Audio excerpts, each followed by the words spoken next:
Sir, they are very sincere. They are very dedicated. And sir, this is my fourth one as a coordinator. And I think the participants are on mute mode all the time. As and when you will ask them, then only they will open their mic, sir. So Fine. participants, yes, sir. So participants, we have with us a very senior teacher educator of our country, Professor UC Vasist, sir. Professor UC Vasist, sir, is also, he does not need any introduction. His name is enough in the field of education. He's the doyen of education. But for some of the new participants, I request, sir, should I introduce you, sir, for two Sure. minutes, sir? Okay. Thank Sure. you, sir. Thank you, sir. Thank you. So, participants, Professor UC Vasist, sir, has worked as a professor in the University of Lucknow. He has worked as a chairman of that Department of Education from 2000 to 2004. He has worked as Dean, Faculty of Education, University of Lucknow. As far as his academic qualifications are concerned, he is MSc in Botany, MA in Philosophy, MId, MPhil, and PhD. Such areas of specialization are philosophy, Indian philosophy of education, teaching of science and biology, rural development, curriculum development, higher education, school education management, and Sarvodaya philosophy. Sir has been the member of Executive Council, Academic Council, and Sir has been associated with many centers. Some of them are Center for Vivekanand as a director, Center for Gandhian Thought, and he has worked as a member of BOS member of many universities. Some of them are IGNU, Vishbharati University, and many other universities of India. Sir has been actively involved in many universities, many reputed university of our country, like MD University of Rohtak, University of Mumbai, Vanasthali Vidyapeeth, Rajasthan Vidyapeeth, Goa University, MS University Baroda, Kota Open University, Barkatullah University Bhopal, and Aligarh Muslim University Aligarh. Sir has been regularly the member of NEC evaluation team, NCT evaluation panel, and whatnot. And he has also shared his expertise with the national bodies like MHRD, NUPA, NCRT, UGC, UPSC, ICSSR in different capacities. Sir has contributed, I mean, I did not know this earlier. Sir has contributed in the development of more than 40 films as a script writer, editor, translator. This is a special, I think, for a teacher, it must be some special knowledge should be there, and sir is having that, which is helping him in in a better delivery. And sir has also supervised 25 PhD, and sir has published a good number of papers in various national and international journals of repute. Sir has presented a good number of papers in various national and international seminars and conferences. Sir was given award by UP government, शिक्षक श्री सम्मान by the UP government. Sir को award मिलना ऐसा है जैसे award मिलता है. Sir, we are very much thankful to you. We are very much grateful to you that, sir, as and when we ask, we request you, you all are always ready for this teaching learning assignment. Thank you once again. Participants, sir will deliver lecture on IKS, Indian Knowledge System. Thank you once again, sir, for your time, sir. Thank you, sir. Sir, you can start. Thank you, Professor Muhammad Shakir ji. I feel honored and elated to be associated with a premier university like Aligarh Muslim University. AMU is also dear to my heart because this was the only university which was near to my home place, district Bulandshahr. So, to be associated with the Aligarh Muslim University has a joy of its own. Anyway, the topic for the day, as discussed by Dr. Muhammad Shakir ji, is the Indian knowledge system, and I'll integrate it with this indigenous knowledge into the teacher education curriculum. So, I generally call this as a torture session, particularly because I have also gone through these type of activities. Because for a promotion to associate professor and then to professor, in our time they were known as lecturer, reader, and professor. One has to go through all these norms and practices. Like earlier it was academic staff college, later it was HRDC, and now it is MMTTC. Anyway, I'll be talking on Indian knowledge system in 4 heads. Before I tell you, I like to lay out certain issues, sort out certain issues with you. And the one is about language. Is there someone who just cannot understand Hindi? Because if it is in somebody from Northeast or South, I'll be speaking in English and less in Hindi. But if earlier my experience has been, or as I have been told by the organizers, that I should speak in a mixed language, preferably Hindi. So please, if someone amongst you would like to have this discourse in English medium, please unmute yourself and tell me specifically, is there someone? So first thing to be sorted out was this. I think there is nothing, no one who is responding. I ask again, is there someone who just cannot understand Hindi? No response. So we Sir, are Hindi comfortable. sir. Hindi sir. Fine, ठीक है, बिल्कुल ठीक है। अगली बात जो और ज्यादा महत्वपूर्ण है, और वो आप लोगों को शायद ठीक सी ना लगे, नियम कहता है, यूजीसी भी कहती है, एमएचआरडी भी कहती है, एमएमटीसी भी कहती है, एमएमटीटीसी, आपके डायरेक्टर्स वगैरह भी कहते हैं, और नैतिकता भी कहती है कि आप सब वीडियो ऑन करें और ऑडियो ऑफ करें। ऑडियो तो ऑफ है अभी आपका सभी का, वीडियो ऑन करें साथियों। ये बड़ी सख्त शर्त है, और मैं इस बीच बीच में आपको 4-5-6 बार याद भी दिलाता रहूंगा, क्योंकि मेरे इससे पहले कई बार अनुभव बड़े खराब रहे हैं। लोग audio off and video on please.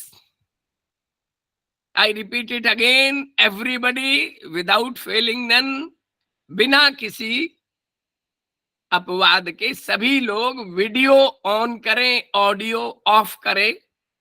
नैतिकता ये कहती है, नियम कानून भी ये कहता है, एचआरडीसी भी या एमएमटीटीसी भी ये कहती है, यूजीसी भी ये कहती है, भारत सरकार का ये भी कहता है। क्योंकि हुआ क्या है, 2-3 बार ऐसा हुआ है, बल्कि 2-3 बार हो चुका है हाँ, कि कुछ लोग खेत में काम कर रहे हैं और कुछ लोग बिल्कुल ऑब्जेक्शनेबल ड्रेसेस में भी हैं, और वो अपना वीडियो इस तरह का वो कर लेते हैं। तो उस सबको रोकने के लिए, और कई बार मैंने कोरोना पीरियड में मेरी ग्रैंड डॉटर ने मुझे सिखा दिया है कि अक्सर वो ऑडियो भी ऑफ कर लेती थी, वीडियो भी ऑफ कर लेती थी, और अपना खेलती रहती थी इधर उधर। तो आप 6ठी 7वीं 8वीं के तरह से आप एक मैच्योर इंटेलिजेंट स्कॉलर्स हैं आप देश के। So you in fact constitute the intellectual intellectual part of the national this wisdom. दरअसल मैं आप सभी से अनुरोध करूंगा, मैं एक बार फिर कहूं, मैं नाम लेना नहीं चाहूंगा, मैं फिर जोर देकर कहूं, video on and audio of. I repeat, मैं बीच बीच में याद दिलाता रहूंगा, गड़बड़ मत कीजिएगा। मैं नहीं चाहूंगा कि मैं बेईमान शब्द प्रयोग करूंगा आप लोगों के लिए, अच्छी बात नहीं है, नैतिकता ये नहीं कहती। मैं फिर कहूंगा कि वीडियो ऑन, ऑडियो ऑफ। आप लोग गलती से ऑडियो ऑन कर देते हैं। गोलम मुस्ताफ जी, वीडियो ऑडियो ऑफ करें। गुलाम साहेब, ऑडियो ऑफ करें सर, वीडियो नहीं। गुलाम मुस्तफा जी, हाँ, yes, that is the way. Okay, thank you sir, welcome. तीसरी बात, ये 3-4 बातें आपस में तय हो जाएं, और मैं आपको बीच बीच में बड़ी निर्लज्जता से बताता भी रहूंगा कि वीडियो ऑन करें। हालांकि मैंने कुछ पाया है कि 5-6-8 एचआरडीसी, ये एमएमटीसी के डायरेक्टर से बाकायदा धमकी देते हैं कि आपने यदि वीडियो ऑन नहीं किया तो हम आपको ये कर देंगे, ब्लॉक कर देंगे, ये कर देंगे, फला कर देंगे। मैं ऐसे मीन्स पर नहीं आना चाहता, वो ठीक तरीका नहीं है। तो इसलिए इसी का एक अगली जो बहुत इंपॉर्टेंट बात है, एक्चुअली मैं ऑनलाइन मोड के बहुत फेवर में नहीं हूं। दिक्कत इसमें यह होती है कि मैं किस सीमा तक आप लोगों को कन्वे कर पा रहा हूं आपकी बात, मैं ये नहीं जान सकता। गुलाम साहब ऑडियो ऑफ करें। Yes sir. अब आप आइकॉन में पक्के हो जाएं सर, ऑडियो ऑफ कर दें। वीडियो ठीक है, बढ़िया है, ऑडियो ऑफ कर दें सर, उससे इको होती है, आवाज होती है और बात बोल नहीं पाता, सुनने वाला सुन भी नहीं पाता है। गुलाम मुस्तफा साहब ऑडियो ऑन करें। रीमा दर्जी ऑडियो ऑफ। गुलाम साहब आप कर नहीं पा रहे हैं क्या? सर ऑडियो ऑफ कर दें। लाल सा बटन है, एक सफेद सा बटन है, माइक सा बना हुआ है, नीचे देखिएगा, आपके लेफ्ट साइड में एक बटन है। अरे भाई, इससे डिस्टरबेंस होगी सर, हम आगे तक नहीं कर पाएंगे कंटिन्यू, बड़ी दिक्कत होगी।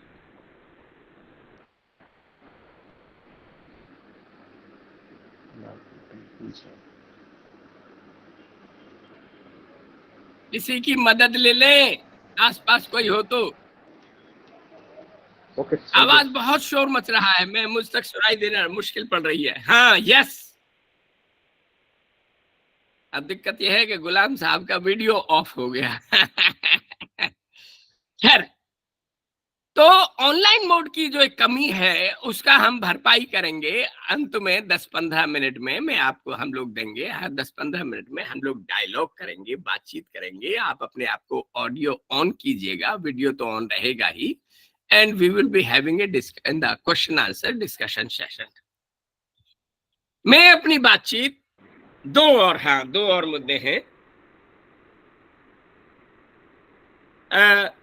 मैं बहुत अप्रिशिएट नहीं कर पाता जब आप लिखते हैं कि थैंक यू, गुड इवनिंग, ये मैसेज को मैं बहुत अप्रिशिएट नहीं कर पाता, और लास्ट में आप लोग बड़े फूल से भी उड़ाते हैं, कुछ बीच बीच में भी पीले पीले फूल से उड़ाते हैं, मैं उनको बहुत अप्रिशिएट नहीं कर पाता। हम पूरा अपना बातचीत पर ही ध्यान दें, मेरी शुभकामनाएं। अब मैं शुरू करता हूं। मैं अपनी बात मूलतः 4 हिस्सों में करूंगा।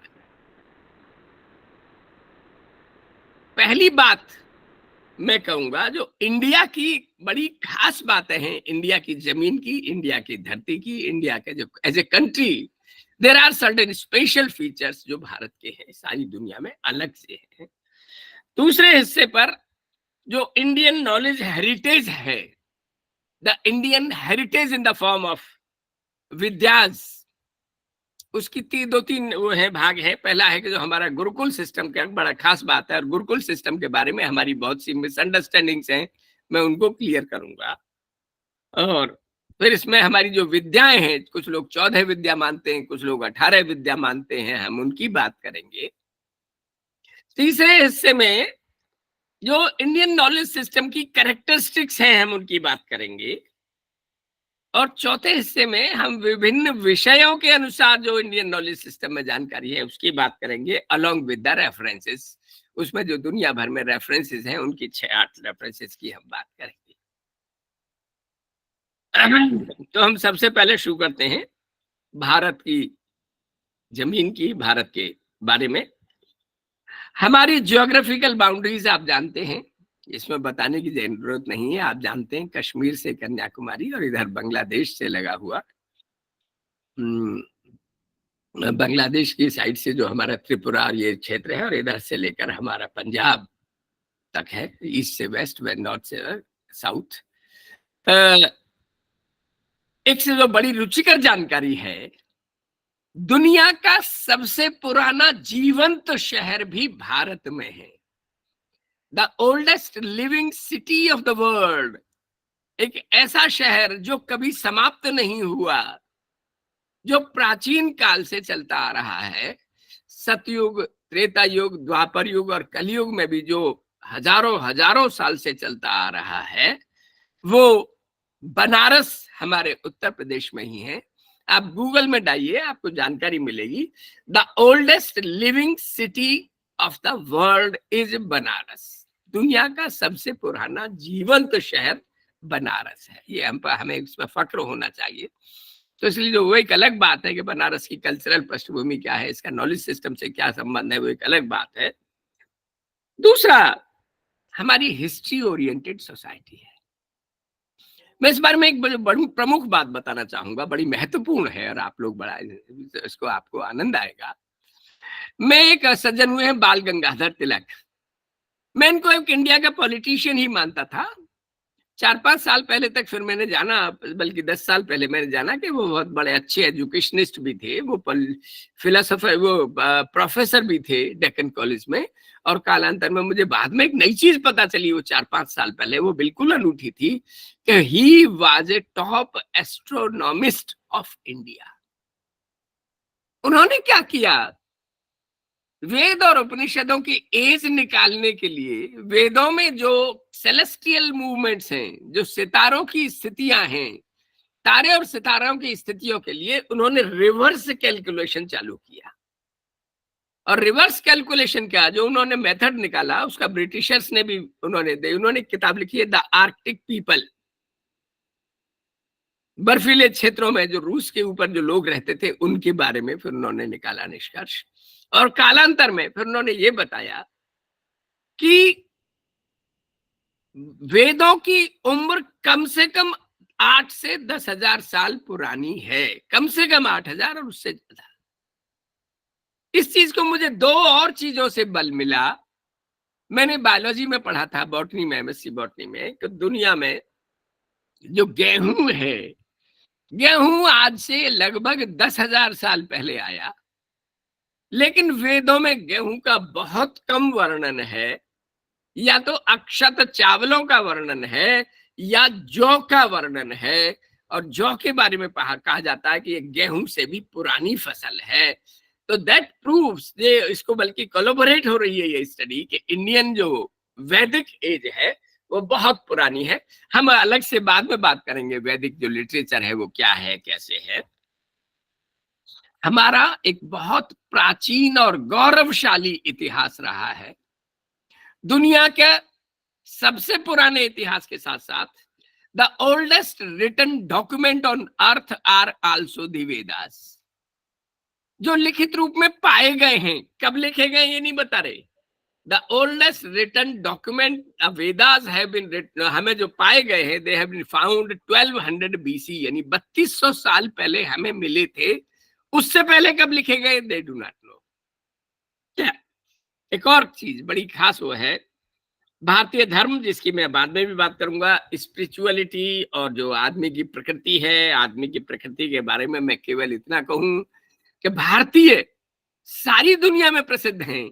फाहियान या हेन संघ ने भी ये बड़ी साफ बात कही है कि भारतीय गांव में आपस में किसी भूखे को जाने नहीं देते, प्यासे को नहीं जाने देते, उसको खाना और भोजन खिला के पानी पिला के ही भेजते हैं।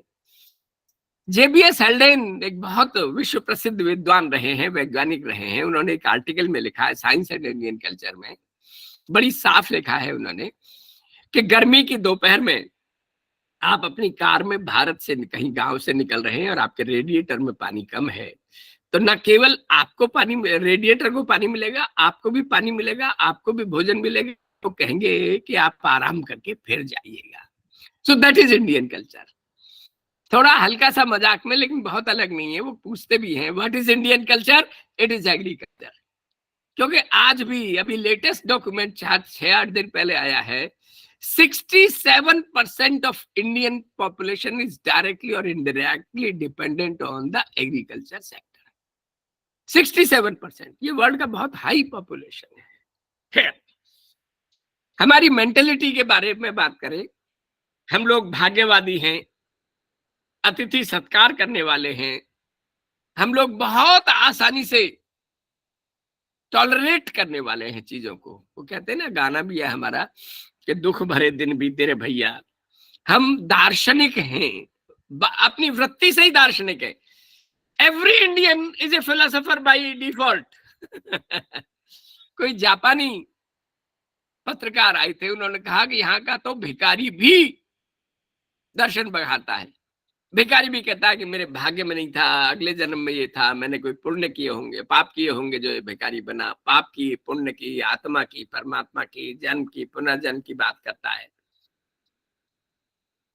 मैं लगे हाथ फिर याद दिला दूं, मुश्किल से 6-7 लोग वीडियो ऑन कर रखा है। साथियों, your audio off and video on please. Audio off and video on sir and friends, my professional colleagues, video on कीजिए। नैतिकता का तकाजा है। खैर, हम by and large non materialist हैं। As a culture, as a nation, हम कोई बहुत वेल्थ एक्यूमुलेट कर लेता है तो हम बहुत अप्रिशिएट नहीं करते। हम कहते भी हैं बड़ा हुआ तो क्या हुआ, जैसे पेड़ खजूर, पंछी को छाया नहीं, फल लागत अति दूर। गांधी जी ने हमें ट्रस्टीशिप का सिद्धांत दिया है कि जो संपत्ति है उसका व्यक्ति मालिक नहीं है, ईश्वर ने उसका ट्रस्टी उसको बना के रखा है, संरक्षक बना के रखा है, और उसको अपने विवेक से लोगों के कल्याण के लिए वो उपयोग करे।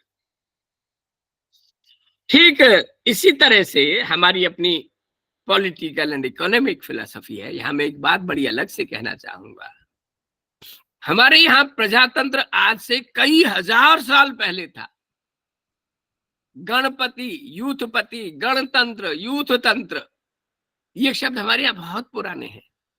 प्रजातंत्र, गणतंत्र, ये हजारों हजारों साल पुराने हैं और बहुत वर्णन आता है। एक रागे राघव की किताब है महायात्रा गाथा, दोनों वॉल्यूम है उसके, अंधेरा रास्ता और रैनक चंदा, 1000 पेज की किताब है। इसमें बड़ी गहराई से वर्णन दिया हुआ है कि दुनिया का सबसे पुराना प्रजातंत्र यदि कहीं था तो वो भारत में था। हमारा सिविलाइजेशन है, हमारा लैंड एंड पीपल है, कल्चर है, प्रोफेशन है। आज हम एक और बात भी हम जो मिस नहीं कर सकते, दुनिया की आज हमने चाइना को भी सरपास कर लिया है। दुनिया की सबसे बड़ी आबादी भारत में है। अब चाइना सेकंड हो गया है, हम फर्स्ट हो गए। एक और चीज इससे जोड़े, दुनिया का सबसे बड़े यूथ की आबादी भी भारत में है। आज की ही यूजीसी या किसी की आज की ही लेटेस्ट न्यूज है, only 1% of the graduates we produce are worth employing. हम जो मशीन निकाल रखे हैं, हमने जो मशीनें यूनिवर्सिटीज को क्रिएट कर रखी है, उसका क्रिटिसाइज किया है, अरे बड़ा गलत है। हमारा जो ग्रेजुएट्स हम दनादन निकाले जा रहे हैं बिना क्वालिटी का ध्यान लिए। मुश्किल से 51% ऐसे हैं जिन्हें छोटी मोटी या कुल मिला के कोई नौकरी मिल सकती है, बाकी बेकार है सारा लॉट। हमारा क्लाइमेट में 2 फैक्टर्स आते हैं, फाइटोजियोग्राफी एंड जूजियोग्राफी। फाइटोजियोग्राफी हमारी प्लांट वेल्थ कहलाती है और जूजियोग्राफी एनिमल वेल्थ कहलाती है। भारत दुनिया के रेयरेस्ट ऑफ रेयर 2-4 देश ही ऐसे हैं जहां +55 डिग्री सेंटीग्रेड और -55 डिग्री सेंटीग्रेड एक ही समय पर रहता है। It is one of the rarest country of the world, जहां कारगिल और इच्छोगिल और वहां सब में -55 डिग्री रहता है, जबकि इस समय राजस्थान में +55, 53-55 तो पहुंच ही जाता है। इस वजह से दुनिया का सबसे ज्यादा flora and fauna, plant wealth and animal wealth, दुनिया के सबसे ज्यादा plant and animal species Bharat में हैं। ये एक हमारे लिए बड़े गर्व की बात है। हम थिंकर्स की बात करें, हमारे यहाँ जो मॉडर्न थिंकर्स में हैं, बाकी बाद में मैं करूंगा ही इंडियन नॉलेज सिस्टम के अंतर्गत, हमारे आधुनिक जो भारत के निर्माताओं में गांधी हैं, रविन्द्रनाथ टैगोर हैं, श्री अरबिंदो हैं, स्वामी विवेकानंद हैं, इकबाल अहमद साहब हैं, एपीजे अब्दुल कलाम हैं, डॉक्टर जाकिर हुसैन हैं, डॉक्टर राधा कृष्णन हैं, हमारे सिरमौर है, ये लोग माने जाते हैं। साइंटिस्ट की हम बात करें तो सीवी रमन साहब हैं, जगदीश चंद्र बासु जी हैं, मेघनाथ साहा जी हैं, रामानुजम जी हैं, एपीजे कलाम साहब हैं। We have the top thinkers and scientists in India. यदि एजुकेशन की बात करें, यदि हम बिल्कुल एक जस्ट मैं नाम दूंगा और आगे नहीं बताऊंगा, फिर मैं अगले पॉइंट पे आ जाऊंगा, ये पहला बिंदु समाप्त हो जाएगा। 48 में हमारे यहाँ राधा कृष्णन कमीशन आया, 53 में हमारे यहाँ मुदालियर कमीशन रिपोर्ट आई जिसने वर्क एक्सपीरियंस की बात करी थी। 68 में कोठारी कमीशन रिपोर्ट आई जिसकी वजह से 10+2+3 सिस्टम आया। 86 में न्यू एजुकेशन पॉलिसी आई, हालांकि इससे पहले 1976 में draft national policy of education भी आई थी। 86 में न्यू एजुकेशन पॉलिसी आई जिसने फिर और हम काफी परिवर्तन किए।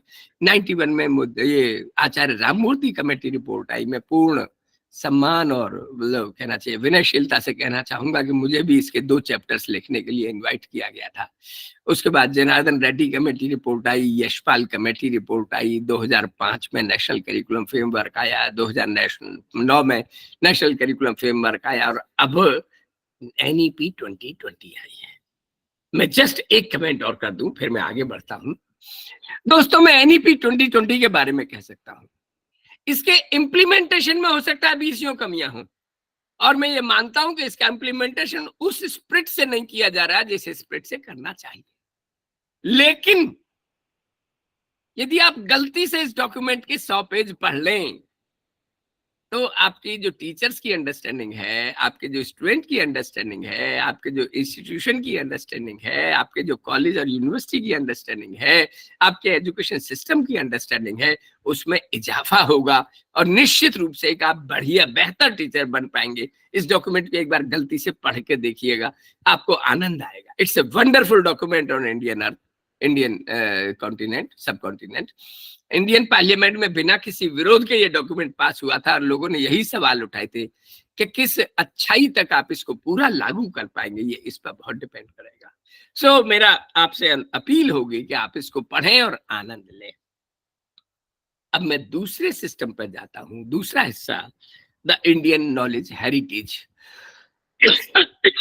हमारी हेरिटेज क्या है, हमारे पास है क्या, जानने के लिए इसमें मोटे तौर पर मैं पहले गुरुकुल सिस्टम की बात करूंगा और फिर हमारी विद्याओं की बात करूंगा।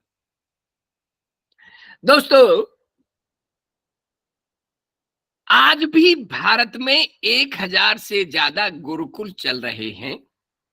ये बात अलग है कि वो एग्जैक्टली पुरानी फॉर्म में नहीं चल रहे हैं।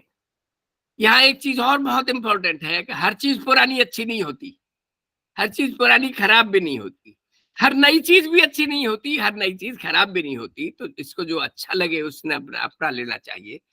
But the Gurukul system of education has such wonderful features जो हमारे लिए बहुत इंपॉर्टेंट है, जो जानने बहुत ऐसे फीचर्स हैं जो हमें जानने भी चाहिए और बड़े महत्वपूर्ण भी है। एक फीचर में बड़ा मजे से आनंद से लेना चाहूंगा जिससे आप सभी जानते हैं, आप सब वाकिफ हैं उस फीचर से। आज भी भारत के ज्यादातर विश्वविद्यालयों में आप पाएंगे जो नक्शा है यूनिवर्सिटीज का, उसमें वाइस चांसलर के रेसिडेंस के ठीक बगल में गेस्ट हाउस होता है। The guest house is situated just adjacent to the और जस्ट नियर और opposite to the just akin to the vice chancellor's residence. आप ले दिल्ली यूनिवर्सिटी ले लें, अलीगढ़ मुस्लिम यूनिवर्सिटी ले लें, GNU ले लें, इंद्रप्रस्थ यूनिवर्सिटी ले लें, लखनऊ यूनिवर्सिटी ले लें, इलाहाबाद यूनिवर्सिटी ले लें, BHU ले लें, बड़ौदा ले लें, कानपुर ले लें, आप और चेन्नई ले लें, बेंगलोर यूनिवर्सिटी ले लें, सारी यूनिवर्सिटीज में वाइस चांसलर के रेसिडेंस के ठीक बगल में गेस्ट हाउस होता है। यहां मैं एक किताब का हवाला देना चाहूंगा। लखनऊ विश्वविद्यालय में एक प्रोफेसर साहब हुए थे, हिस्ट्री के और पॉलिटिकल साइंस के प्रोफेसर थे, बहुत शानदार प्रोफेसर थे, प्रोफेसर राधा कुमुद मुखर्जी, प्रोफेसर RK मुखर्जी। उनकी द्वारा लिखी हुई किताब, हालांकि विदेश और विदेश के दसियों लोगों ने प्राचीन भारतीय शिक्षा के बारे में लिखा है, पर उनकी लिखी हुई किताब दुनिया की अद्वितीय पुस्तक है, एंशिएंट इंडियन एजुकेशन के बारे में। दोस्तों, आप लोग फिर कम हो गए हैं, 6 लोग मुश्किल से बचे हैं, 3 4 7 लोग हैं। वीडियो ऑन रखें, योर वीडियो ऑन प्लीज। अगली बार से मैं लिखित में शर्त लगा दूंगा AMU के अथॉरिटीज को कि यदि 50% से ज्यादा वीडियो ऑन नहीं है तो मैं नहीं आ पाऊंगा, बड़ा साफ कह दूंगा मैं। खैर, राधा कुमुद मुखर्जी की किताब में बड़ा साफ लिखा है, नक्शा दिया हुआ है बाकायदा, कि जहां कुलपति का निवास होता था उसके एक तरफ अतिथिशाला होती थी और दूसरी तरफ चिकित्सालय होता था, रुग्णालय या चिकित्सालय, और उसके बाद स्टूडेंट के रेसिडेंसेस के बीच में एक टीचर का रेसिडेंस होता था। 20, 50, 60, 100 के स्टूडेंट्स और उनके बीच में एक टीचर का रेसिडेंस, या 100 स्टूडेंट उनके बीच में एक टीचर का रेसिडेंस। मतलब ऐसा नहीं है कि टीचर के अलग हो और स्टूडेंट के अलग हो, टीचर का रेसिडेंस छात्रों के बीच में ही होता था। आज भी भारत के अनेक विश्वविद्यालयों में ये प्रथा है, जो हॉस्टल्स हैं, हॉस्टल का जो चीफ वार्डन है या वार्डन है वो यूनिवर्सिटी का टीचर होगा और वहीं परमानेंटली रहेगा। खैर, एक तो ये फीचर है। दूसरा 4-5 फीचर बड़े इंपॉर्टेंट है जो आंखें खोल देने वाले हैं और गुरुकुल सिस्टम के बारे में हमारी जो धारणा है उनको पूरा नई तरह से बदल देते हैं। मैं आपको बताना चाहूंगा कि भारत में एक समय पर 5 महाआचार्य कहलाते थे। There were 5 महाआचार्यास।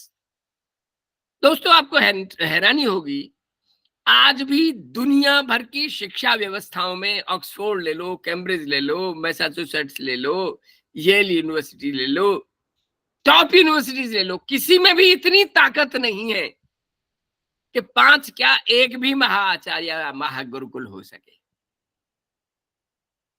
एक महाआचार्य उसे कहा जाता था जिसके गुरुकुल में 10,000 छात्रों को 12 साल तक रहने, खाने और पढ़ाने की सुविधाएं हों।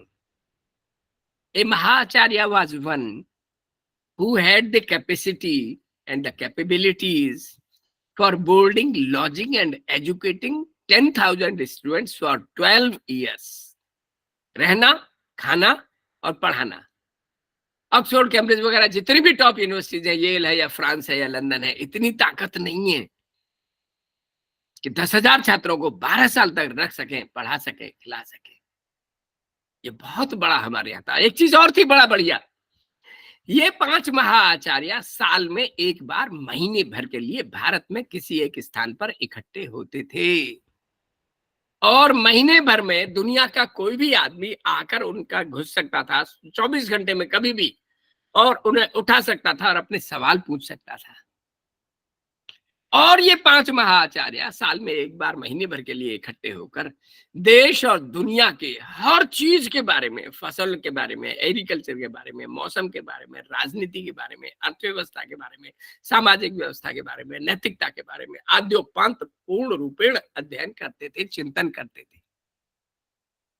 आज यदि मैं उसका पैरेलल करूं, भारत में 1500 से ज्यादा विश्वविद्यालय हैं। यदि ये संभव हो जाए कि भारत के केवल 50 टॉप कुलपति साल में एक बार हफ्ते भर के लिए ही इकट्ठे हों और देश की इन सभी दिशाओं में चिंतन मनन करें और देश को अपनी रिकमेंडेशंस दें, वो निश्चय ही भारत के विकास में एक अच्छा कदम होगा।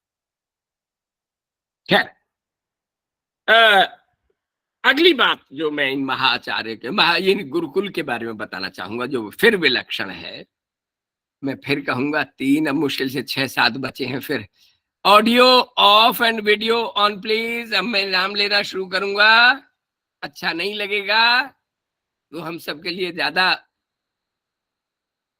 अच्छी बात बिल्कुल नहीं रहेगी।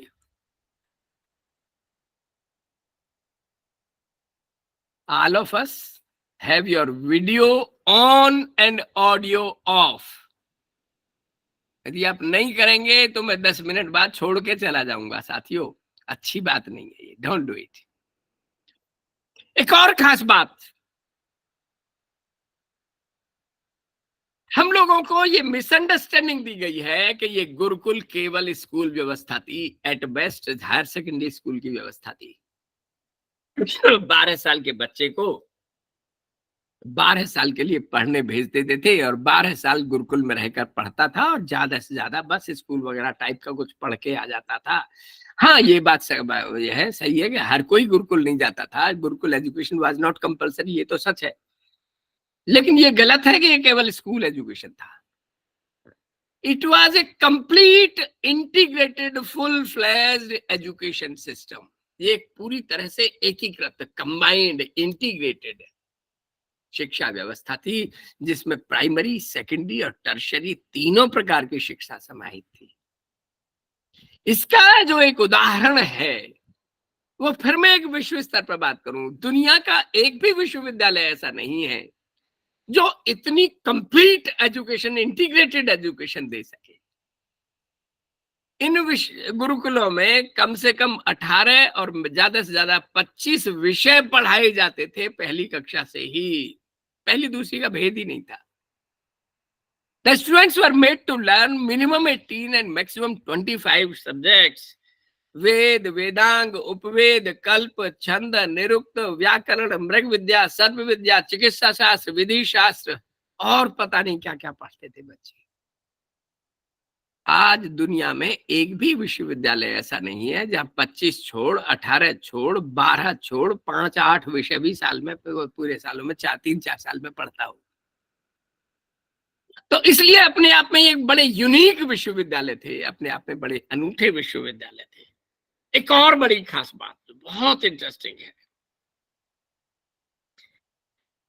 इन गुरुकुल व्यवस्थाओं में फिर हमको एक बहुत बड़ी मिसअंडरस्टैंडिंग दी गई है कि ज्यादातर शिक्षा 12 साल तक थी। Wrong, absolute. ये बात सच है कि ज्यादातर गुरुकुल 12 साल की शिक्षा देते थे, लेकिन ऐसे अनेक गुरुकुल थे जहां 24 साल की शिक्षा दी जाती थी। और छोड़िए, ऐसे अनेक गुरुकुल थे जहां 36 साल की शिक्षा दी जाती थी। और छोड़िए, ऐसे भी गुरुकुलों का वर्णन है, आप गूगल में डालिएगा आपको उत्तर मिल जाएगा, जहां 48 साल की शिक्षा होती थी। बात यहीं समाप्त नहीं होती। दरअसल विद्यार्थियों का जो क्लासिफिकेशन होता था, कुछ विद्यार्थी ऐसे होते थे कि हम सारी उम्र ही पढ़ना चाहते हैं, हमें तो इतना आनंद आ रहा है, हम सारा जीवन पढ़ते हुए बिताना चाहते हैं। तो उनके लिए शब्द लिखा गया, घूमते फिरते पढ़ेंगे, यहाँ पढ़ेंगे, वहां पढ़ेंगे, कि ओके यू आर परिव्राजक। ऐसे ब्राह्मण होते थे जो कहने, फिर वही इनके अनेक जो प्रकार माने गए हैं। नैष्ठिक ब्राह्मण, महिलाएं जो पढ़ती थी उनको ब्रह्मवादिनी कहा जाता था। 1 साल 2 साल जो बच्चा पढ़ा है उसको सावित्र कहा जाता था। 2 साल से ज्यादा एक प्रजापत्य एक शब्द था, और गायत्र ये शब्द थे जो अनेकों वर्षों तक पढ़ता था। गायत्र है, प्रजापत्य है, सावित्र है, नैष्ठिक ब्राह्मण है, ब्रह्मवादिनी है, परिव्राजक है। ये विद्यार्थियों के प्रकार होते थे और हर विद्यार्थी को बताना पड़ता था कि तुम्हारा मन क्या है, इच्छा क्या है। भारत सरकार ने, यूजीसी ने, इस समय पोस्ट डॉक्टोरल फेलोशिप चलती है, लेकिन पहले पूल ऑफिसर वगैरह भी हुआ करते थे कि पीएचडी करने के बाद, पोस्ट डॉक्टोरल करने के बाद भी यदि कोई और आगे विश्वविद्यालय की सेवा करना चाहता है, पढ़ना लिखना चाहता है, तो पूल ऑफिसर। अब स्कीम ही खत्म कर दी है, हमारे यहाँ नहीं होती। लेकिन ऐसा तो बिल्कुल ही नहीं था कोई आदमी कहे कि जी मैं सारी उम्र ही पढ़ूंगा। ये अनूठा feature, this was a unique feature of Gurukul. और बहुत सी चीजें हैं गुरुकुलों के बारे में। अग्नि रक्षा है, शिक्षाटन था, देशाटन था, 6-6 महीने के लिए कॉन्फ्रेंस होती थी, एक दूसरी जगह पर जाते थे। टीचर प्यूपिल रिलेशनशिप थी, एक बड़ा अनूठा होता। एक इन्हीं गुरुकुलों का बड़ा अनूठा अध्यापक हुआ है, आप सभी जानते हैं, चाणक्य। भारत में पॉलिटिकल साइंस और इकोनॉमिक्स का इतना बड़ा चिंतक नहीं माना जाता कोई दूसरा हुआ है। उसने जो अर्थशास्त्र, चाणक्य के 3 नाम थे। कौटिल्य नाम से अर्थशास्त्र लिखा, विष्णुगुप्त उसका ओरिजिनल नाम था, और चाणक्य उसका पॉपुलर नाम था। हालांकि कुछ लोग ये भी कहते हैं कि ये तीनों नाम अलग अलग थे, लेकिन अब ये क्लियर हो चुका है कि ये तीनों नाम का एक ही व्यक्ति था। इसने जो अर्थशास्त्र दिया, आप पढ़िएगा, मैंने तो देखा है, पढ़ा है, मतलब पूरा नहीं पढ़ा लेकिन पढ़ा है। इसमें 4 प्रकार थे: अन्वीक्षा, त्रयी, वृत्त और दंड नीति। अन्वीक्षा contemporary science, contemporary logic, contemporary philosophy पढ़ाई जाती थी, साइंस, लॉजिक, फिलोसफी। त्रयी में नॉलेज पार्ट पढ़ाया जाता था, वेदों के बारे में अध्ययन किया जाता था। वृत्त में जीवन वृत्ति के लिए, जिंदगी जीने के लिए क्या करें, एग्रीकल्चर एंड कॉमर्स पढ़ाया जाता था। और दंड नीति में political science and public administration, दंड कैसे दिया जाए, आचार और अनाचार में कैसे भेद किया जाए, आज अनाचार का क्या क्या दंड होना चाहिए। तो इनके 3 पार्ट, 4 माने गए हैं: अन्वीक्षा, त्रयी, वृत्ति और दंड नीति। ये एक बड़ा अनूठा उस समय गुरुकुलों में मिलता है, इन सबका पढ़ाया जाता था। मैं फिर एक बार कहूं, video on please, video on.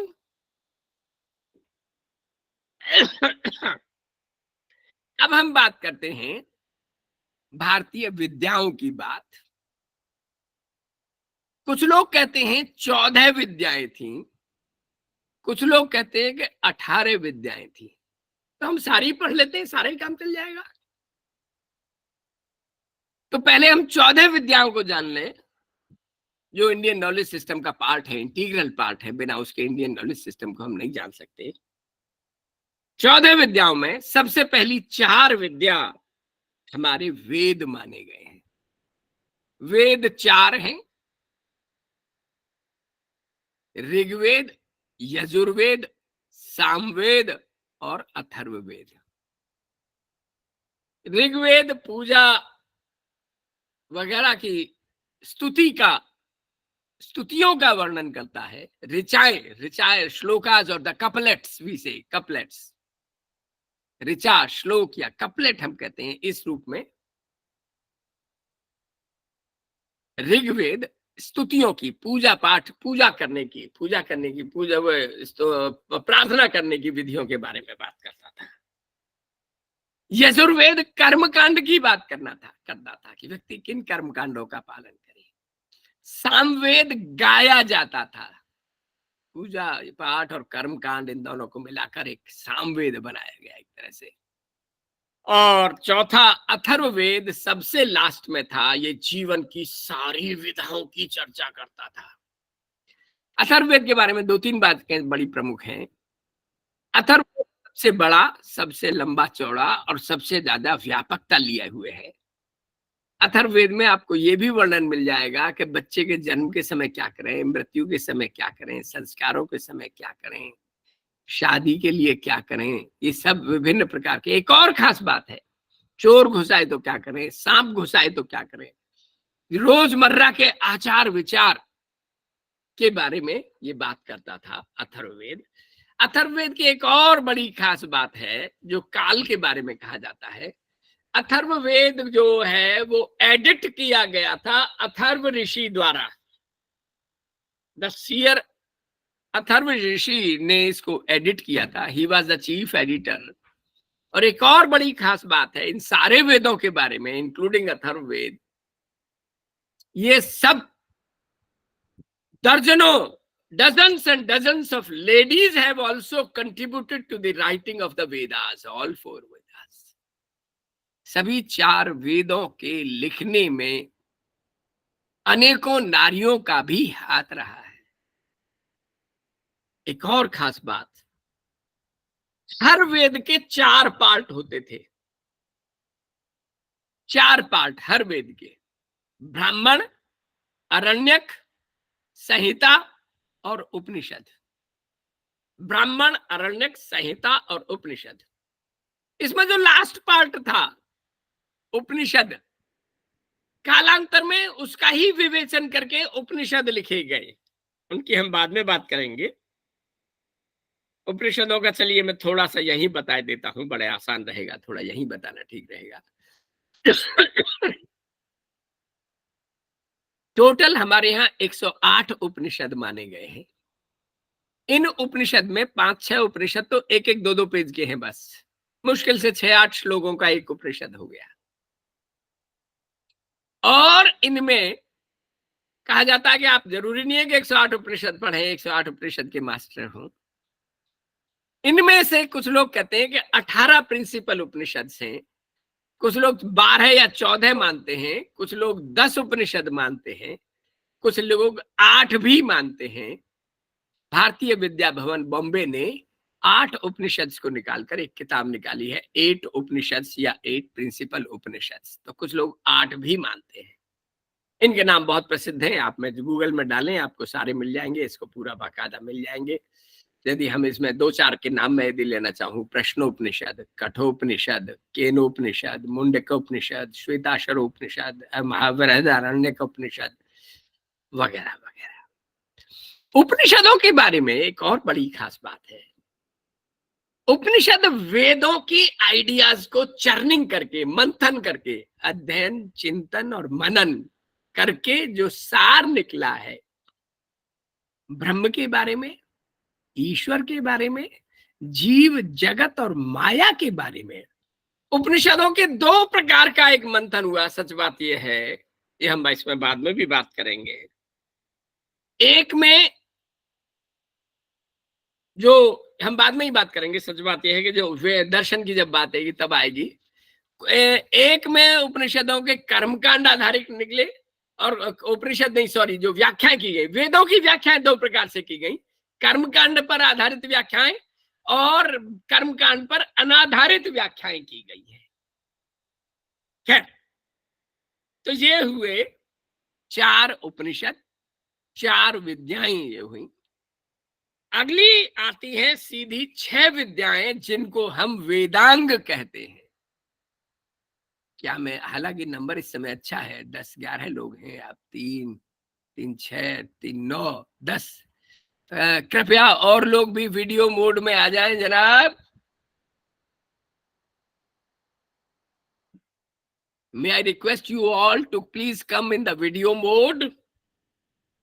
Vedang हमारे यहां 6 माने गए हैं, वेदों के अंग। वेद तो नहीं है, लेकिन वेद के जस्ट नीचे 6 प्रकार के वो वेदांग माने गए हैं। शिक्षा, कल्प, व्याकरण, छंद, निरुक्त और ज्योतिष। हम एक एक के बारे में बहुत ब्रीफ में बात करें, ये संभव नहीं है 1.5 घंटे में हम सारे इनकी बातें कर पाए। शिक्षा बड़ा साफ 2 प्रकार की मानी गई है, विद्या और पराविद्या। इस संसार में जो घट रहा है, सांसारिक जो क्रियाकलाप चल रहे हैं, पेड़ पौधे हैं, जीव जंतु है, संसार है, संसार की अनेकों वस्तुएं हैं, उन सब का ज्ञान, और संसार से परे आत्मा का ज्ञान, परमात्मा का ज्ञान, पुनर्जन्म और जन्म का ज्ञान, और ईश्वर का ज्ञान, ब्रह्म का ज्ञान, इन सबकी को पराविद्या में जोड़ा गया है। इनकी व्याख्या हमें शिक्षा में मिलती है, जिसको वेदांग माना गया है। दूसरा वेदांग है कल्प। कल्प जीवन जीने के तरीके माने जाते हैं। कल्प मोटे तौर पर 3 प्रकार के माने गए हैं, गृहस्थ कल्प, धर्म कल्प और सल्व कल्प।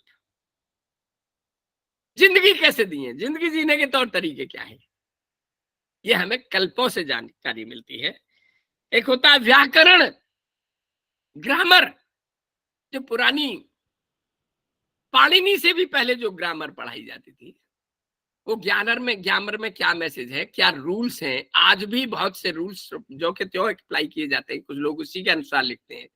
बाकायदा इसमें नियम होता है कि लेखन में कितनी मात्राएं होनी चाहिए, कितने लघु शब्द होने चाहिए, कितने दीर्घ शब्द होने चाहिए, किसे अनुस्वार होना चाहिए, सबका पूरा वर्णन मिलता है डिटेल में। तो वो सब व्याकरण, कोई भी शास्त्रार्थ में कोई भी श्लोक और ये सब जो लिखे जाएंगे, व्याकरण की पद्धति के अनुसार ही लिखे होने चाहिए। And it is one of the very टर्स। लेकिन एक बड़ी और मजे की बात है, संस्कृत भाषा में था नासा, आप सभी जानते हैं, अमेरिका का जो अंतरिक्ष कार्यक्रम है, दुनिया का सबसे बड़ा कार्यक्रम नासा, उसने भी आधिकारिक रूप से संस्कृत को अपनी भाषा माना है। कई कार्यक्रमों में वो केवल संस्कृत का प्रयोग करते हैं।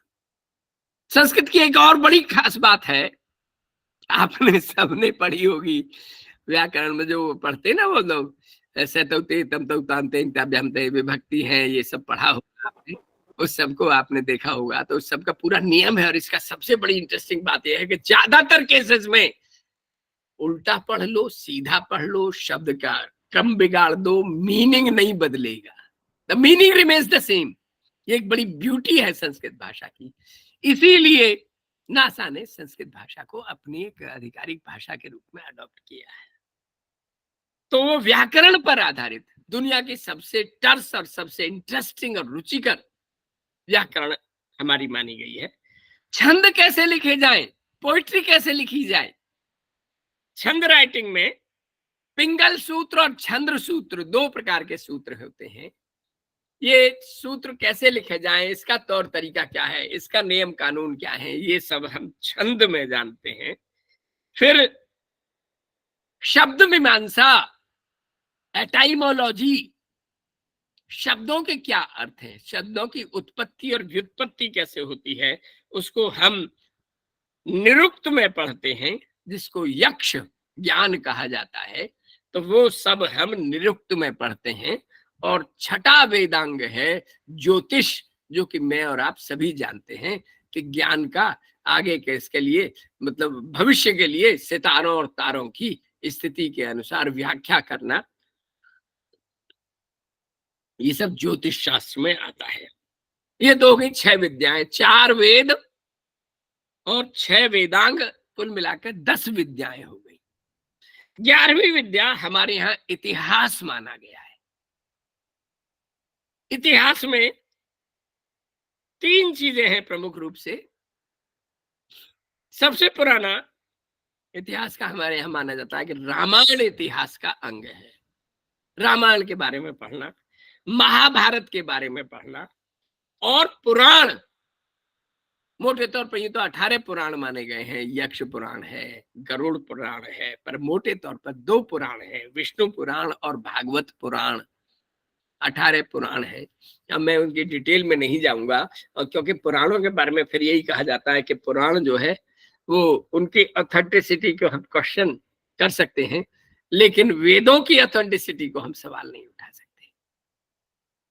पुराणों की आधिकारिक और ऐतिहासिक जो सत्यता है उसके बारे में अक्सर कहते हैं कि सवाल उठाए जा सकते हैं।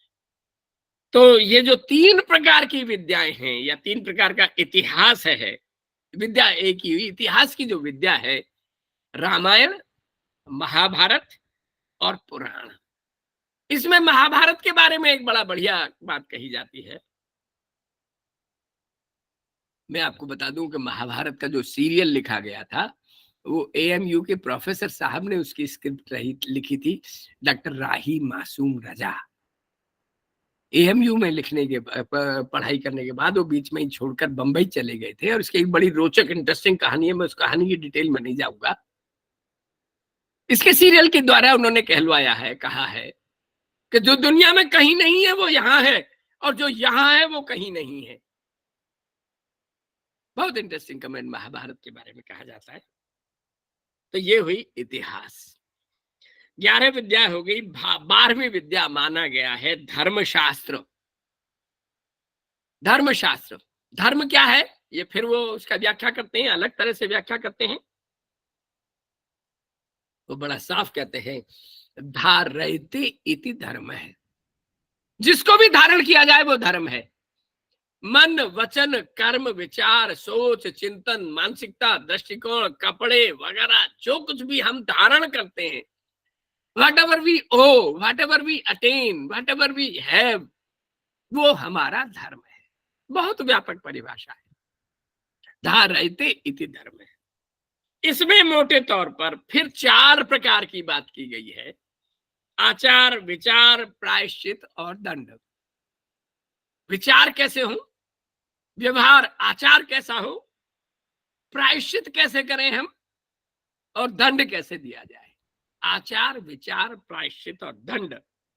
इसमें मोटे तौर पर 4-5 प्रकार की पुस्तकें हैं, 3-4 प्रकार की। पहली मनुस्मृति मानी जाती है, दूसरी याज्ञवल्क्य स्मृति मानी जाती है प्रमुख, तीसरी पाराशर स्मृति मानी जाती है, चौथा कात्यायन। मैं फिर आपको बता दूं, कात्यायन का मैंने अपने एमएड में अध्ययन किया था। कात्यायन वो पहला आदमी था जिसने अपने पढ़ाने में एबिलिटी ग्रुपिंग्स की थी। इंटेलिजेंट, आप आज भी आपने देखा होगा, आपके नए स्कूल कॉलेजेस वगैरह में पढ़ा होगा, इंटेलिजेंट स्टूडेंट का पहला 9th A रख दी, एवरेज स्टूडेंट का 9th B रख दी, और बिल्कुल कमजोर स्टूडेंट के 9th C रख दी। 9th C में एक्स्ट्रा क्लास होंगी, कोचिंग एक्स्ट्रा होगी, और कहा जाएगा कि 9th C को भी 9th A के बराबर टक्कर में आना पड़ेगा। तो ये एबिलिटी ग्रुपिंग्स कही जाती है, ये कात्यायन साहब ने की थी। तो मनुस्मृति, याज्ञवल्क्य स्मृति, पाराशर स्मृति, कात्यायन ग्रुपिंग्स और बाणभट्ट की 64 कलाएं। बाणभट्ट की 64 कलाएं में केमिस्ट्री आ जाता है, फिजिक्स आ जाता है, बॉटनी आ जाता है, जूलॉजी आ जाता है और 50 प्रकार की साइंसेस आ जाती है। पाराशर स्मृति में कोपरनिकस और गैलीलियो के सिद्धांत पहले से ही दिए हुए थे। ये फिर एक बड़ा इंटरेस्टिंग विषय है, मैं इसमें अभी डिटेल में नहीं जाऊंगा। जो भी वेस्टर्न नॉलेज है काफी कुछ सीमा तक हमारे भारतीय ग्रंथों में विद्यमान रही है। कुछ लोग तो हालांकि अब ये भी कहने लगे हैं कि जो उन्होंने चुरा के उनका 15 साल तक, 15वीं शताब्दी तक तो डार्क पीरियड था, उन्होंने भारतीय ग्रंथों से ले लेकर हम लोगों को बंद कर दिया और अपनी ओर से उनको अपने अपने सिद्धांत और ये सब निकाल लिए। ये हुई 14 विद्याएं, 4 वेद, 6 वेदांग, 10 एक इतिहास, 11 और एक धर्मशास्त्र, 12 विद्याएं हो गई। 2 विद्याएं और बची, एक है धर्मशास्त्र, सॉरी दर्शन।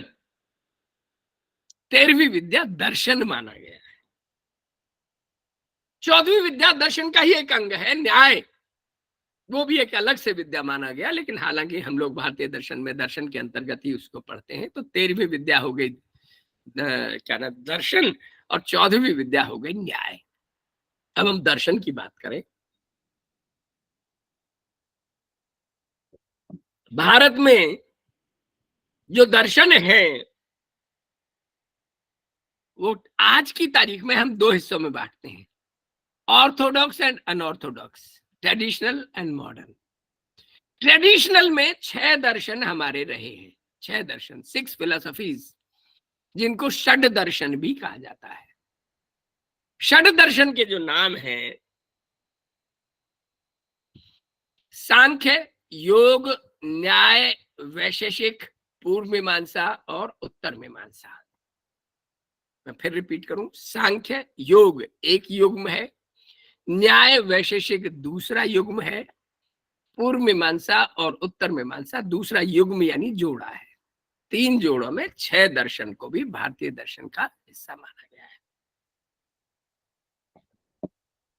सांख्य दर्शन ये बताता है कि सृष्टि और प्रलय के चक्र द्वारा विद्या, साइकिल ऑफ सृष्टि एंड प्रलय, इस दुनिया में पहले सृष्टि हुई, दुनिया कहां से आई, कब आई, इसमें त्रिगुणात्मक माना गया है।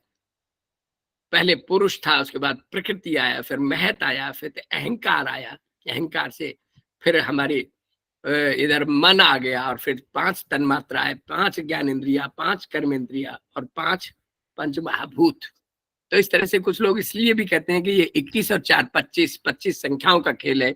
कुछ लोग ये मानते हैं कि 24 थे और कालांतर में लोगों ने, ईश्वर कृष्ण ने, सब ने जोड़ के 25वां तत्व आत्मा को जोड़ दिया था, वो पुरुष को जोड़ दिया था, तो 25 तत्व माने गए हैं। हम उस झगड़े में नहीं पड़ेंगे। सांख्य ये बताता है कि सृष्टि और प्रलय कैसे हुई, किस माध्यम से हुई।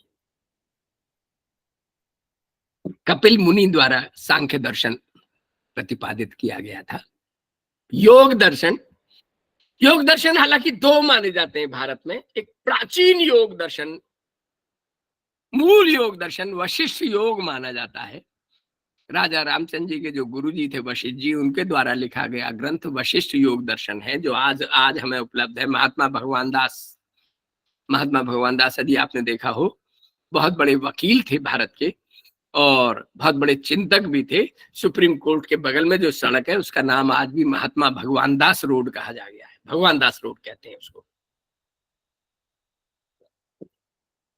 उन्होंने वशिष्ठ योग की बात की है, लेकिन जो योग सारी दुनिया में मॉडर्न प्रचलित है वो पातंजलि योग है।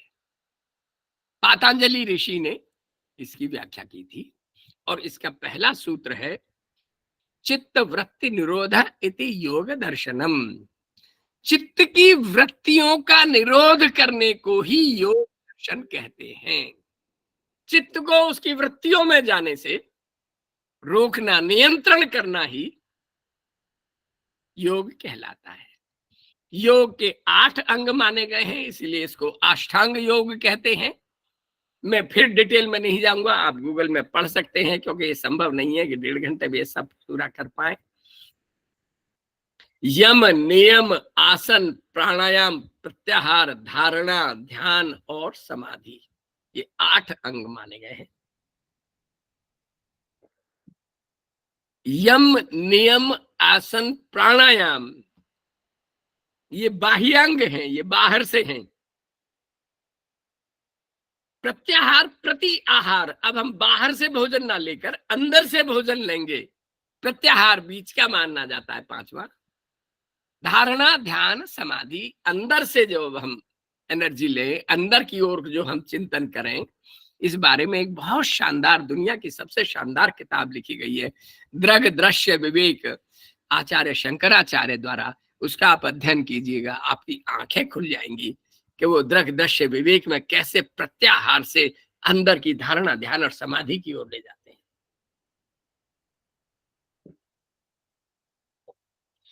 मैं फिर डिटेल में नहीं जाऊंगा।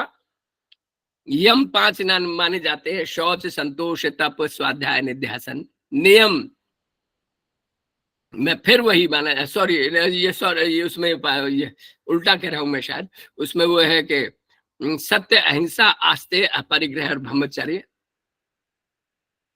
मैं डिटेल में नहीं जाऊंगा, खैर आप गूगल में सब मिल जाएगा, आप देख सकते हैं।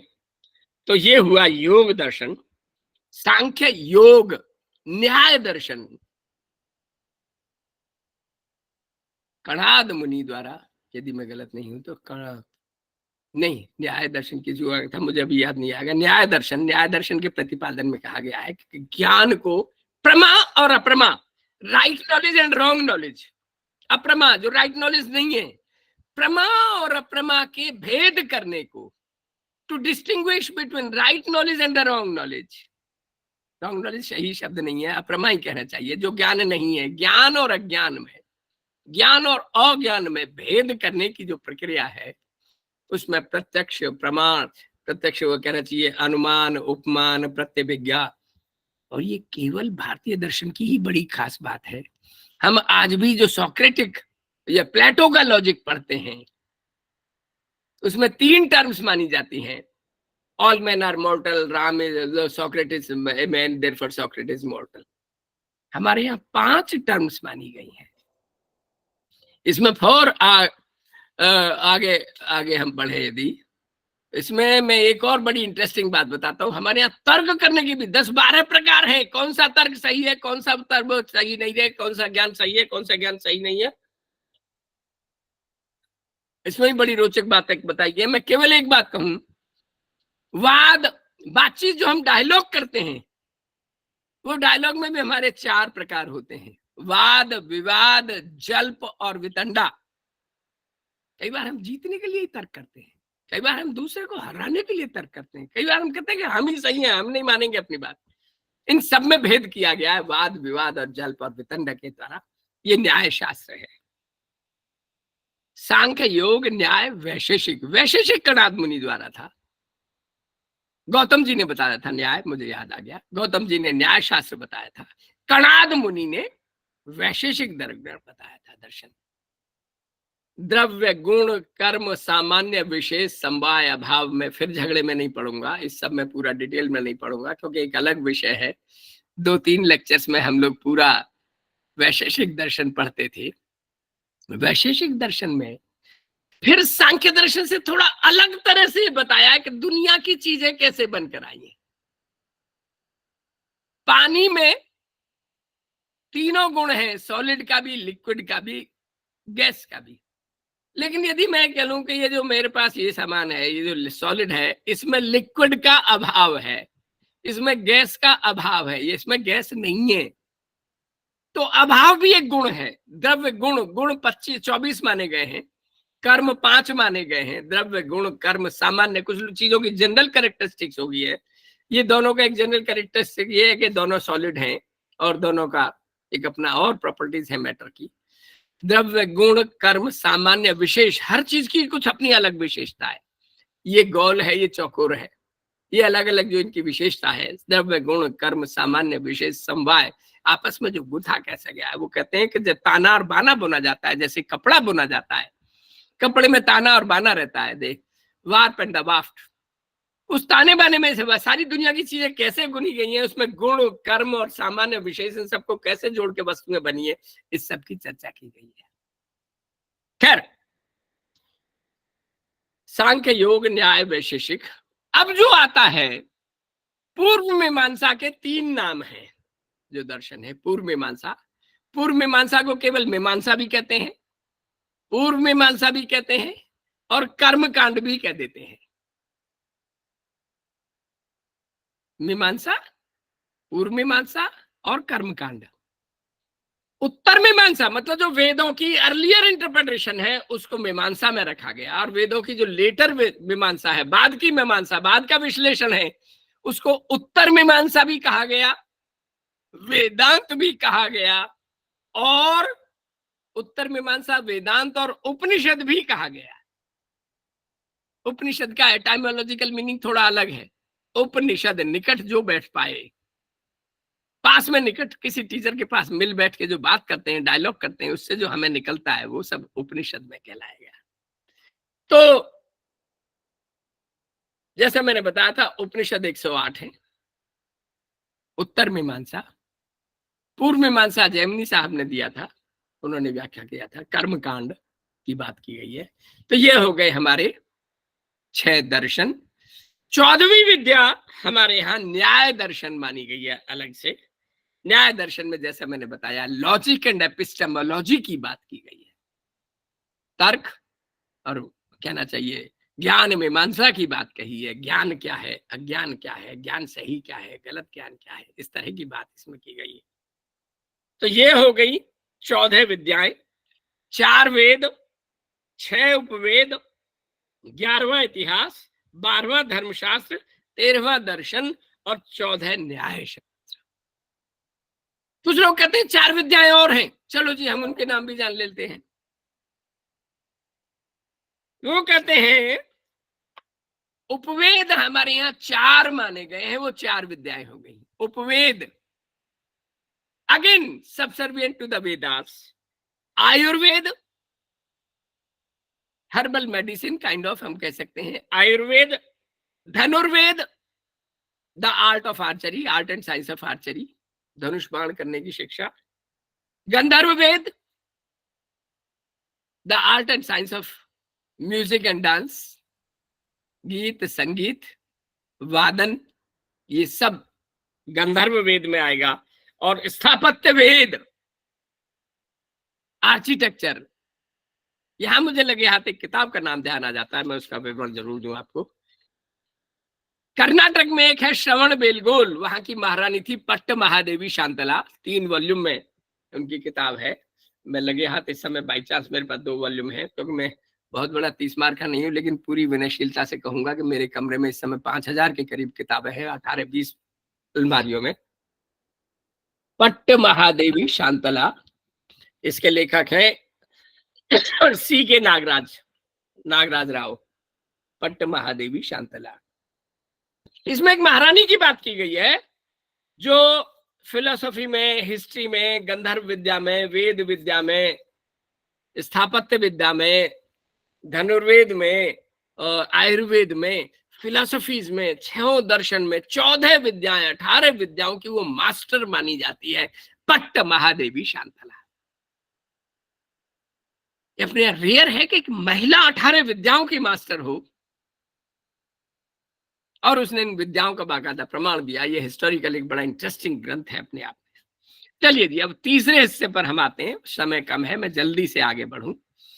हमारे यहाँ टाइम को हम 4-5 जो कैरेक्टरिस्टिक्स हैं तीसरे हिस्से में, जो इंडियन नॉलेज की जो कैरेक्टरिस्टिक्स हैं, मैं एक बार फिर याद दिला दूं। 3 और 3 6 7 लोग ही वीडियो ऑन है, 8 हो गए। कृपया योर वीडियो ऑन प्लीज, अपना वीडियो ऑन करें महानुभावों, विदुषी और विद्वानों और विदुषियों, please keep your video on.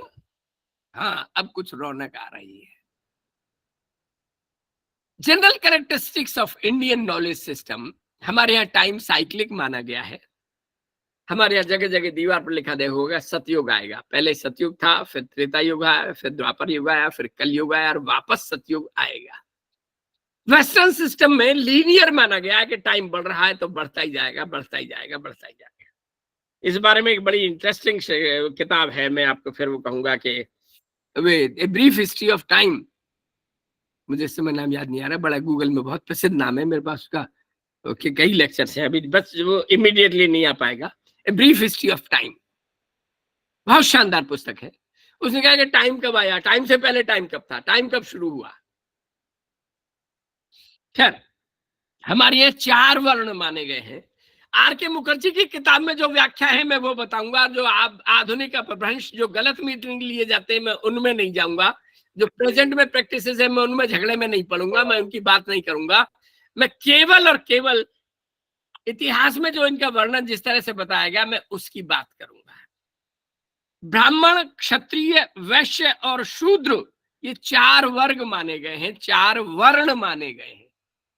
ब्राह्मण के 6 काम थे: ज्ञान लेना, ज्ञान देना, यज्ञ करना, यज्ञ कराना, दान लेना, दान देना। 6 काम माने गए। आज की डेट में जितने भी इंडिया में टीचर्स हैं, प्राइमरी में, सेकेंडरी में, हायर में, कॉलेज में, यूनिवर्सिटी में, जो बीएसएफ में टीचर्स ट्रेनिंग देते हैं, आर्मी में जो एजुकेशन कोर है पूरी की पूरी, बीएसएनएल में भी जो ट्रेनिंग देते हैं, सारे ट्रेनर्स ब्राह्मण हो गए। क्षत्रिय जो देश और समाज की रक्षा करने में संलग्न हो, उसमें सारे आर्मी है, एयरफोर्स है, नेवी है, यहां तक कि जो हमारी सोसाइटी के बॉडीगार्ड्स हैं, सोसाइटी के जितना भी होम गार्ड्स हैं, बॉडीगार्ड, सारे भी रक्षक का काम, ऑल ऑफ देम आर क्षत्रिय। वैश्य जो प्रोडक्शन का विनिमय और उत्पादन का काम करें, सारे देश के किसान हैं, सारे देश की इंडस्ट्रीज हैं, सारे देश में जिन भी वस्तुओं का उत्पादन और विनिमय, the production and exchange and transport of all the goods, सारे जितने भी बिजनेस कंपनियां हैं वो सब वैश्य कहलाएंगी, और अन्य सारी सेवाएं शूद्र कहलाएंगी। जहां जो एग्जैक्ट मतलब दिया है, जो मिसअंडरस्टैंडिंग है, मैं आपको बताना चाहूंगा। एक व्यक्ति 12 साल पढ़ने के बाद यदि योग चिकित्सा का पढ़ाने का काम करता है तो ब्राह्मण कहलाएगा। लेकिन यदि वही व्यक्ति योग चिकित्सा को प्रैक्टिस करता है तो वो शूद्र कहलाएगा। बड़ा साफ लिखा हुआ है, there is a clear distinction. आप सर्विस कर रहे हो समाज को तो वो शूद्र कहलाएगा। एम्स भारतीय दर्शन में, भारतीय समाज में 4 एम्स माने गए हैं: धर्म, अर्थ, काम और मोक्ष। कई लोग आरोप लगाते हैं कि इंडिया बहुत थ्योरेटिकल या स्पिरिचुअल की बात करता है। 2 मटेरियलिस्टिक एम्स हैं, अर्थ और काम।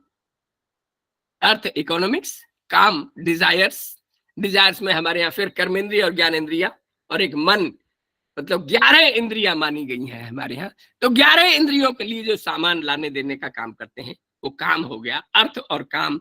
धर्म का बात मैंने की, और मोक्ष, मोक्ष के बारे में मैं श्री अरविंदो का केवल एक कोटेशन देना चाहूंगा: attainment of solvation on this earth and in this earthy existence. इसी जन्म में, इसी दुनिया में जीते जी मोक्ष की जो प्राप्ति कराए वो ही शिक्षा है। तो जीते जी आनंद अनुभव करना, सच्चिदानंद को अनुभव करना। हमारे यहाँ 4 आश्रम माने गए हैं: ब्रह्मचर्य, गृहस्थ, वानप्रस्थ और संन्यास। ब्रह्मचर्य 0 से 25, गृहस्थ 26 से 50, वानप्रस्थ 51 से 75 और संन्यास 75 ऑनवर्ड्स। वानप्रस्थ और संन्यास जाना हर एक के लिए कंपलसरी नहीं था। संन्यास means advance level of research, spiritual या हर तरह की या मटेरियल रिसर्च आप करें। भारद्वाज मुनि जो लिखे गया विमान शास्त्र हुआ, वो संन्यास आश्रम में लोगों ने डेवलप किया समाज के लिए। रिलीजन, आपको हैरानी होगी, भारत अकेला ऐसा दुनिया का देश है जो 4 रिलीजन का उद्गाता है। 4 रिलीजन भारत में हुए: हिंदू, जैन, बुद्ध और सिखिज्म। दुनिया के 4 बड़े धर्मों का ओरिजिनेटर इंडिया है। 5वां धर्म मुस्लिम इंडिया में ओरिजिनेट नहीं हुआ, लेकिन पुष्प पल्लवित सबसे ज्यादा कमेंट्रीज मुस्लिम फिलोसफी पर, इस्लाम फिलोसफी पर भारत में लिखी गई है। सबसे ज्यादा रिसर्च सेंटर्स इस्लामिक एजुकेशन या इस्लामिक फिलोसफी के भारत में हैं। तो हिंदू, मुस्लिम, जैन, बुद्ध और ये कुछ लोग तो ये मानते हैं कि पर्शियंस भी ओरिजिनली भारत में थे। सांजाल की किताब आप पढ़े, वो बड़ा साफ कहते हैं, the land of seven reverse में बड़ा साफ कहते हैं कि पहले यहाँ से ये पर्शियंस इंडिया में से थे, यहाँ से ईरान गए थे, ईरान से कुछ लोग ज्यादातर वापस आ गए और कुछ वहीं रह गए, तो वहां के पारसी कहलाए, वो यहाँ के पारसी कहलाए। दर्शन मैंने आपको बताया, मॉडर्न दर्शन, अनऑर्थोडॉक्स या हेटेरोडॉक्स दर्शन हमारे यहाँ फिर 6 माने गए हैं। 2 जैन दर्शन से निकले हैं, 4 बुद्ध दर्शन से और 2 जैन दर्शन से निकले गए हैं। सौतांत्रिक, वैभाषिक, माध्यमिक, योगाचार, ये सारे नास्तिक दर्शन है, ये सब वेदों में विश्वास नहीं करते। सौतांत्रिक, वैभाषिक, माध्यमिक और योगाचार। 2 जैन दर्शन से निकले हैं, श्वेतांबर और दिगंबर। इसके अलावा चारवाक फिलोसफी भी भारत की देन है, जो प्योर मेटीरियलिज्म की बात करता है। मैं केवल एक ही चीज कहूंगा, एक इनकी किताब है एल्विन टॉफलर की, third wave of future shock. इन किताबों में बड़ा सादा रेफरेंस दिया है, बड़ा साफ कहा गया है, ग्लोबल विलेज, कि जहां बैलगाड़ी भी मिलेगी और जेट युग भी मिलेगा और एआई भी मिलेगी। ये दुनिया की, इंडिया फिर अकेला ऐसा दुनिया का शहर है जहां जेट एज भी है, एआई एज भी है और बैलगाड़ी और उसकी एज भी है। इलेक्ट्रॉनिक कॉटेज की कल्पना। एक और मैं रेफरेंस लास्ट दे के खत्म करूंगा। ब्रिटलैंड कमेटी, यूएनओ ने 1987 में ब्रिटलैंड कमेटी बनाई थी, दुनिया की शिक्षा कैसी हो। उस कमेटी में इन्होंने बड़ा साफ लिखा कि दुनिया की शिक्षा यदि हो तो उपनिषदों जैसी हो, वेदों जैसी हो। ऋग्वेद और वेदों से इन्होंने लिटरली कोट किया है, quote and unquote, quote and unquote, और उनका कि दुनिया की शिक्षा ऐसी होनी चाहिए। जैसा मैंने बताया, एंशिएंट इंडियन एजुकेशन पे किताब आर के मुखर्जी की किताब है, की किताब है, लैंड ऑफ सेवन रिवर्स की बात मैंने की। एक ईएफ शूमाकर बात करते हैं, the guide for the perplexed, उसमें फिर भारतीय दर्शन और चिंतन और उसकी बात कही गई है। मैंने कई किताबों के आपको नाम देने की कोशिश की है। मैं 3-4 बातें और आपसे बता दूं। भारतीय दर्शन, पाश्चात्य दर्शन भी है, भारतीय दर्शन भी है। पाश्चात्य मॉडर्न वेस्टर्न साइकोलॉजी भी है, ईस्टर्न साइकोलॉजी भी है।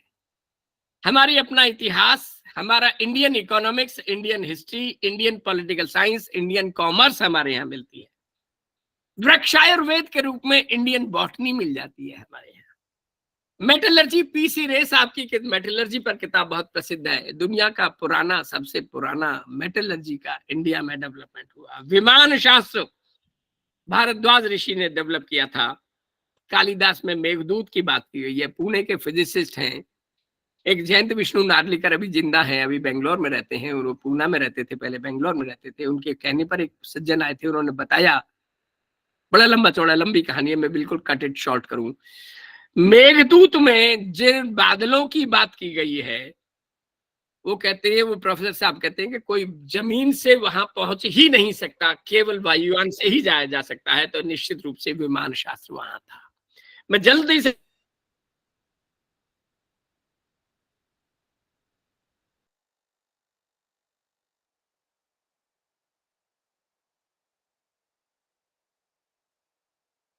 के नाम दूं। फिजिक्स में सीवी रमन था, केमिस्ट में हरगोविंद खुराना, इनका भतीजा मेरे साथ 1 साल सीनियर था, 11वीं क्लास में, इनको नोबेल प्राइज मिला था। पीसी रे साहब, सत्येंद्र नाथ बोस, बोसोन पार्टिकल्स की जो बात की जाती है वो इन्हीं की है, गॉड पार्टिकल जो बोसोन कहा जाता है। सीएनआर राव, सी शेषाद्री, सीएनआर राव साहब अभी भी जिंदा है, पद्मश्री और भारत रत्न मिल चुका है उनको। पुराने लोगों में यदि हम बात करें, इससे ठीक पहले शंकराचार्य जी की मैंने बात करी, विवेक चूड़ामणि, दृग्दश्य विवेक, कालिदास की मैंने बात करी, राज तरंगिणी कल्लण जी ने लिखा है, बाण भट्ट के बारे में पुराने लोग, भास्कर, सुश्रुत, चरक, हलायुध, नागार्जुन, कपिल, वराहमिहिर, कणाद, बोधायन, ये पुराने चिंतक हैं। हमारे यहाँ इनका अलग से वर्णन मिलता है। 7:20 हुए हैं, 10 मिनट बाकी हैं। आप सवाल उठाएं, आप प्रश्न करें, अपने को अनम्यूट करें। आपका स्वागत है, मेरी शुभकामनाएं। आप सबने मुझे ध्यान से सुना, आप सबने सहा, बहुत बहुत शुक्रिया। Please unmute yourself and you can ask as many questions as you can. You are welcome. मेरी बार बार एक शर्त रहेगी, सवाल पूछने से पहले आपको वीडियो ऑन भी करना पड़ेगा। ये नैतिक रूप से मैं बंधन डाल रहा हूं आप पर। You will have to ask question only if you are in a video mode, and I will recommend and give it in writing to your HRDC MMTTC director.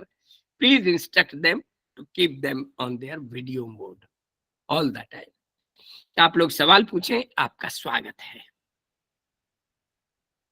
दोस्तों सवाल पूछिए, विद्वानों और विदुषियों। सोमैया घोष साहब पूछना चाहते हैं। Yes, sir. बोलिए सर। Sir, आपने sir, you have told about the IKS and its various means origins, but sir, you have not discussed about the Buddhist or Jain literature also, because these two also comes under the IKS. We have talked about sir Dharma Shastra etc., but the tradition, the Buddhist and the Jains, which are also a part of the means the traditional knowledge system, and to some extent they are being part of the Hinduism itself. So sir, but you have not dealt with these two aspects also, because sir, if you see that on the context, the Jains and the Buddhist, the literature has also talked about. And sir, apart from this, sir, will the local folk culture that will not be included in the IKS, sir? Fine, आपके दो सवाल हैं, मैं दोनों सवालों का उत्तर दूंगा। सबसे पहले देखिए कि मेरे पास जो सबसे बड़ी लिमिटेशन है, मैं ना वैसे जैसे मैंने योग वगैरह तो थोड़ा हल्का सा बताया, लेकिन मैंने बजरंग में 1/10 भी नहीं बताया, 100th भी नहीं बताया। मैंने 6 नाम लिए थे ऑर्थोडॉक्स हेटेरोडॉक्स फिलोसफीज के।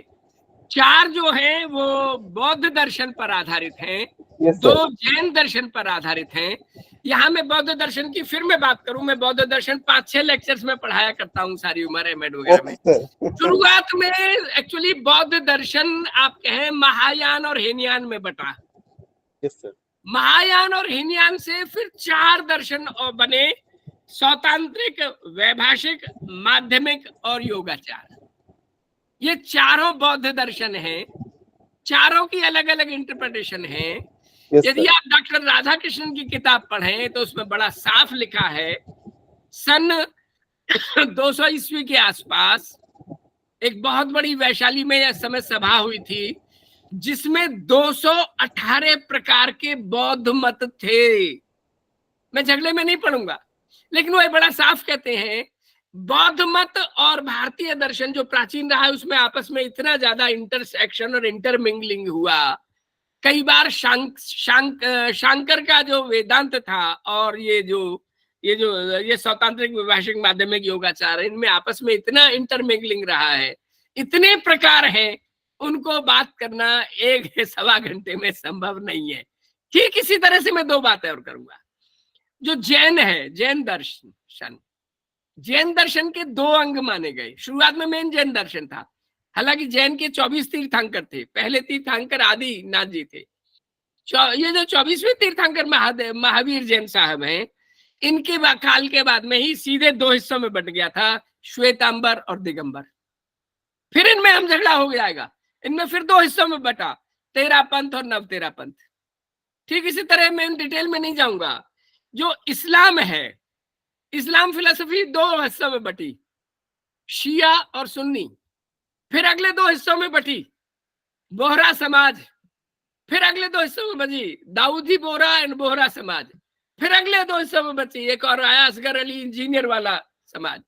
मैं उन डिविजन्स में डिटेल में नहीं जा रहा, लेकिन यस, आपकी बात सही है। इतना साहित्य है, त्रिपिटक, धम्म पिटक, सूत्र पिटक, और तीसरा जो नाम अभी मुझे ध्यान नहीं आएगा, ये अलग अलग पिटक है, बहुत कुछ लिखा गया है। Yes, it is available and it can be. दूसरा आपका सवाल था क्या था, मैं भूल गया। तो अनम्यूट करें, अनम्यूट कीजिए सर। पॉपुलर, हाँ देखिए, फोक कल्चर। यहाँ मैं केवल इतना कमेंट करना चाहूंगा, जो भारतीय दर्शन का ट्रेडिशनल मैंने बात की है, फोक कल्चर का एक अलग विधा है। मैं इसमें आप पर्टिकुलरली मैं 2 जगह का नाम लेना चाहूंगा, उड़ीसा और वेस्ट बंगाल, और अलग से यदि आप ले लें तमिलनाडु, कर्नाटक और साउथ इंडिया की जो आर्ट्स है, आर्किटेक्चर, इस तरह का जो फोक आर्ट्स है, फोक कल्चर है, वो अलग स्वतंत्र बड़ी विधाएं हैं। मैं उनकी अभी बात नहीं कर रहा था। Okay sir.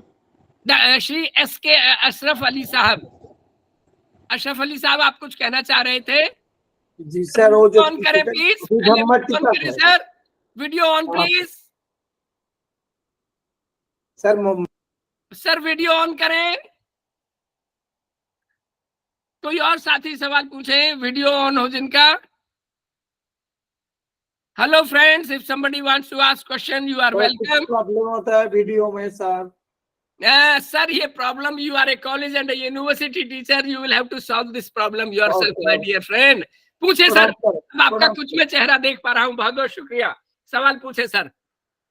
सर, मैं अशरफ अली और संस्कृत बारे में मैं बौद्ध दर्शन छात्र हूँ, अभी गवर्नमेंट कॉलेज में है जी। तो सर आप जो बोला इंडिया जो फिलोसफी, वो जी। ट्रेडिशनल फिलोसफी के सब के बारे में ही आप बोला जी। नास्तिक में बोला, आस्तिक में बोला, लेकिन सर सबको तो रूट ही सर एक ही है सर, लेकिन डिफरेंट डिफरेंट जो ब्रांच है जी। लेकिन इसलिए आपको जो लेक्चर मैं बहुत समृद्ध है सर।